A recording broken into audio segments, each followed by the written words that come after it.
represents the whole thing. It goes back to the 50s, and you know, it's just been revitalized, and I think it's good for the whole youth generation because they're starting to see stuff that they can get into and keep their minds out of other problems. And it just, I think it does a lot for the whole community. I mean, the communities are getting into it now and putting on these cruise nights and so forth. And I think it just brings a lot of young people, old people together. Yeah, it's pretty cool. The atmosphere here is real good. I like the setting of it because you got the trees and so forth. And, you know, like I say, it brings a lot of people together. You see out here, there's a lot of young people, a lot of older people and so forth, and they all mingle and have a good time. I see more and more people getting into it all the time because it's an out where they can go do something and enjoy themselves with a car. It expresses their feelings and the way they do things. But the Pro Street thing has really caught on for the people that were nostalgia racers. If you had a 40 Willys pickup 25 years ago, now you have a 40 Willys pickup that you drive on the street with the big motor in it and the narrowed rear end. But you could care less how fast it goes. You're just more into the thing of having fun. And we use it as a networking tool to go out and just talk with people and have a good time. We go on cruises, maybe 4 nights a week. The sport has grown so much in the last 5 years, it's unbelievable. We've got people now that are in age group 30 to 50 years old that have always wanted one of these cars, and now they can afford it. So to step up to something that's $20,000 to $30,000 for a Pro Street car is nothing out of the question now. Well, a lot of people don't have a concept of what it is, so basically you just try to let them know what you're into, but just like any other hobby, you know, if people aren't into it, it's kind of hard for them to take a grasp of it. Basically, it's just a car, and you fix it up, and you put a hell of a lot of money in it, and you try to enjoy it at the end. The Pro Street came about roughly about 1983, and then I just started cutting the rear end and tubbing it, and realistically, when I brought the car out here, probably in 1983, it was only like the second one out here with a narrowed rear end and the Pro Street look with the wheelie bars and all that. And God, now 9 years later, it just took off. It's totally, basically, race car on the street and just wild. And obviously, if I would just do it all over again, I would build something like that with a tubular frame and all the blown and ejected. But realistically, this car, it's kind of nostalgia. That's the kind of feedback I've been getting all weekend, you know, as far as, God, this is one of the original ones, but it's like, God, is it too old? Is it outdated?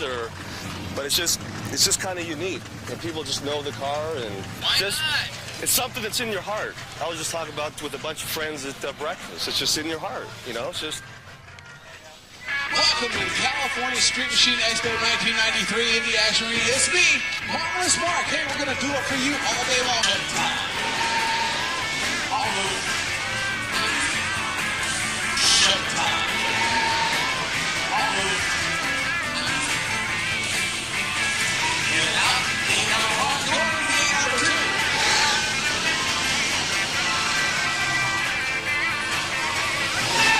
Come on, number 2.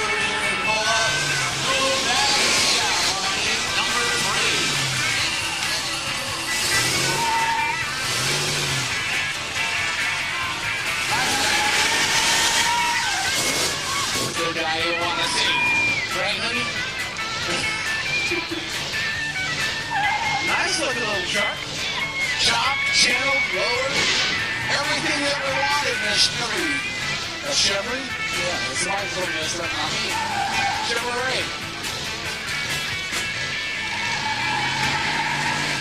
Nice quiet truck too. That's supposed to. It's nice to see a mini truck that doesn't have a 50,000 watt stereo with speakers in the back going boom, boom, boom, boom, boom.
car had a half hour on the motor, you do an entire bottoming out of it. Come to find out, the guys who go to the motor sport, they've got to tighten up the bottom end for some unknown reason.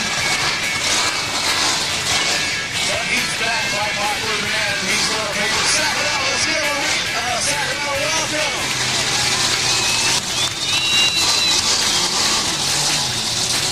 Good looking car.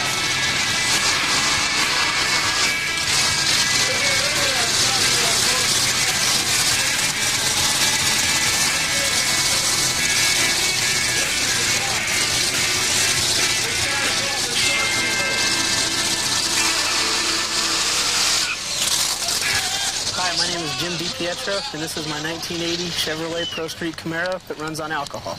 Well, we built it about 10 years ago and have just continually kept changing it to eventually win this show one year, which we did last year.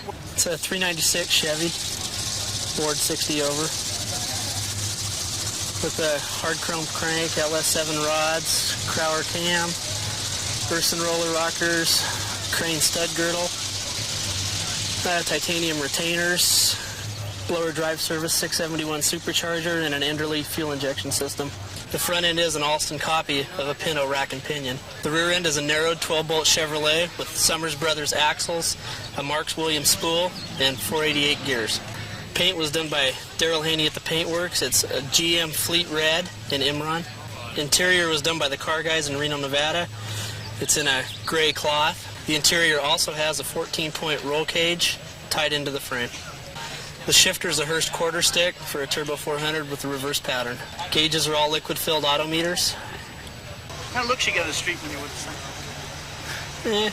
Usually people will stop and just kind of wonder what. They'll stop right in front of you and just stare right at you.